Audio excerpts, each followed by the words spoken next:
ನಮ್ಮ ಗಂಗಾವತಿ ಅದರಲ್ಲೂ ಕಿಷ್ಕಿಂಧ ನಮ್ಮ ಒಂದು ದೊಡ್ಡ ಕ್ಷೇತ್ರ, ವಿಶೇಷವಾಗಿ ಹನುಮ ಜನಿಸಿದ ನಾಡು ನಮ್ಮ ಗಂಗಾವತಿ.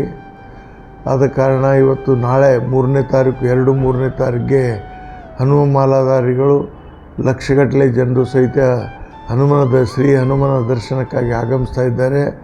ಹನುಮ ಮಾಲಾಧಾರಿಗಳಾಗಿ ಬರುವಂಥ ಎಲ್ಲ ಭಕ್ತರಿಗೂ ಸಹಿತ ವಿಶೇಷವಾದಂಥ ಅಭಿನಂದನೆಗಳನ್ನು ಜೊತೆಗೆ ಸ್ವಾಗತವನ್ನು ಬಯಸುವುದರ ಜೊತೆಗೆ ಶ್ರೀ ಹನುಮನ ಜನಿಸಿದ ನಾಡು ನಮ್ಮ ಗಂಗಾವತಿ. ಆದ ಕಾರಣ ಎಲ್ಲರೂ ಹನುಮ ಮಾಲಾಧಾರಿಗಳು ಎಲ್ಲ ಹನುಮನ ಭಕ್ತರು ಸಹಿತ ಆಗಮಿಸೋದ್ರ ಮುಖಾಂತರ ಶ್ರೀ ಹನುಮನ ಒಂದು ಆಶೀರ್ವಾದವನ್ನು ಪಡೆದುಕೊಳ್ಳಬೇಕು.